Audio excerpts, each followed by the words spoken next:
Welcome to Make Sylacauga Healthy Again. I'm your host, Dr. Jonathan Douglas of Broadway Spinal Care. Today we're talking about kids like we do a lot. And kids need structure, kids need to have fun, and not everything that a child does needs to create a leadership moment. But if none of what they're doing creates a leadership moment, then you're not creating a future leader, you're creating a future follower. Got an expert on that today. Stay tuned.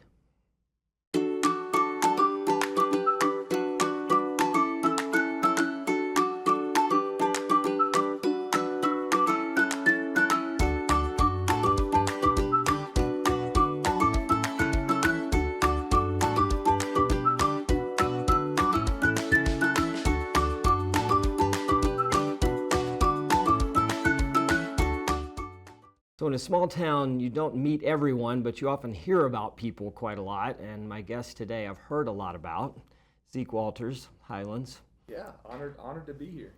I know a lot of people you know, Okay. and they say good things. They say really good things. Well, that's a good thing. I might have paid them to do that. Yeah, and that's something that happens in a small town, I think, too. But one thing I hear is kids that are have things expected of them, basically. That they're asked to perform things and they're asked to grow within the church. So how do we do that? Yeah, absolutely. I mean, we believe in developing people at all ages, but if we just want to talk about kids today, that when kids come into our services or come into what we would say is a gathering of believers, that we have a trajectory for them. We want to teach them the Word of God. We want to get them involved in the church, but we want to train them how to make a difference, how to be leaders, and that's going to happen within their kids' services. And so they go on this journey of getting to lead prayer, maybe lead little small groups on Sunday services, and maybe even one day get up on that kids' stage and lead worship. And it's all about giving them the opportunity and then coaching on the backside and telling them, hey, this is how we could get better and this is how we can make a difference here. And it's all about the opportunity and modeling it for them. It's incredible. Yeah, and the modeling, and we're going to talk about that a lot today. Yeah.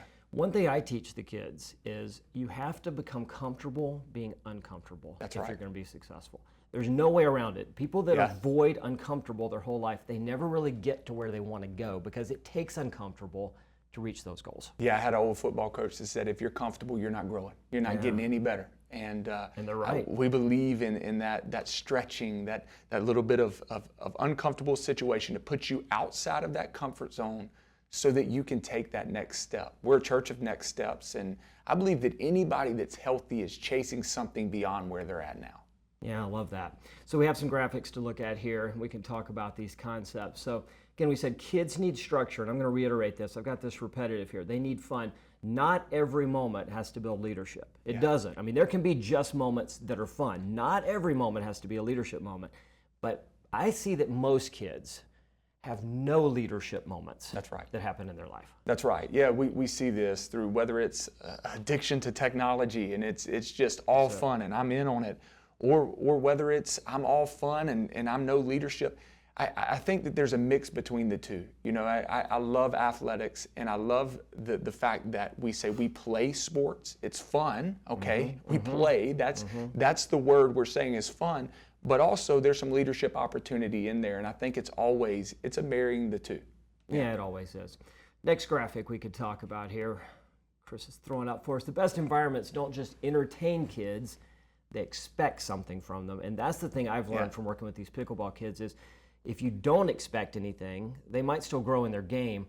But it's so funny, I always bring the kids up to teach something, and it's so funny with the ones that miss your eyes. You look at them and then you say, hey, I'm gonna pull somebody up to you, and they're looking every which way. And those are always the first ones I grab. And they're like, why didn't you grab me? You know I didn't want to come. But it's because you've got to start expecting something. Kids can do more than we ask them to do. My goodness, responsibility is so important, right? And we often, just in the church world, when somebody's walking through a struggle, whether it be a kid or an adult, we give them responsibility because responsibility brings accountability. And when accountability comes, you get that moment where you're stepping into change, you're stepping into uncomfort, and you're stepping into growth and learning. Yeah, absolutely. Kids in the church, what is the pathway? You've got the young ones that come right in, And then what do you expect of them day one? Do you just kind of let them get comfortable in this leadership kind of role that they're moving into? Yeah, our first goal is obviously that we want them to come in and we want them to experience God. Like we want them to be comfortable. We want them to know that it's a safe place to worship. It's a safe place to share a prayer request, to be in a little small group huddle with the kids. And so we're not going to thrust them into leadership. We need them to be comfortable with the environment. But then as they grow, we will start to progress them down that leadership deal. And once they're in 6th grade, they get to take that step into motion midweek, which is our student services. And so it's another uncomfortable step. You go from kids services to teenage services, and then they start to learn how to lead within that. So there's always a progress for walking them through this. But the worst thing that we can do is take somebody that's brand new, thrust them to the pinnacle of leadership, give them a bad experience. That's where church hurt comes from. That's where leadership hurt comes from. I know it. And so we got to be able to read every kid's different. And the great people that can invest in kids know that, and they see what's beyond the shell, right? Right. And they walk them through their individual progress. Yeah, and what we're doing in the pickleball world is that we're setting up a 501c3 so that we have a 4-year plan for the kids. Oh, that's great. Where the first year, at the end of it, we have a board. They're going to test them and make sure. And Yeah. it's not just sports, and the sports are important, Yeah. but we're going to have community service be a part of it. Amazing. We're going to look at what they've done leadership-wise. We're going to have them go through a full interview process. Yeah. We're going to make sure they can shake hands and look somebody in the eye and present themselves the right way. And then each year, there's going to be a new progression so that at the end of this 4 years, there'll be some kind of scholarship potential, but they have to pass these tests. And people in life avoid tests. Yeah. They avoid tests, right? But testing is everything. All of life is test. Yeah. It is. It's all well, test. we got to invite the assessment.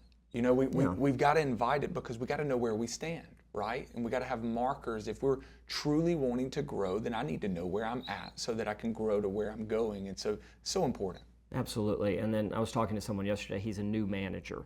And we were talking about how he said he had an employee that got their feelings hurt when he said something to him. I said, you've really got to sandwich things, right? You got to make sure they understand they did this good. Mm-hmm. And then we need progress here. Yeah. And then we see that you have this kind of potential, right? Because most people don't do great with, you're just doing terrible. That just doesn't work. Right. Well, feedback culture, I always say it this way, that anytime that you're going to give feedback, you need a relationship.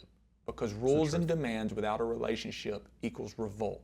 But with a relationship, they'll respond. I use my kids, for example. They know that I love them. Right. So I can coach them. I can also tell them what they're doing good. But if I just walked up to a kid that came in for the first time in church and then I lied into him, that kid ain't coming back. Sure, and mom and dad ain't coming back either. Sure. So it's that relationship aspect. Yeah, absolutely.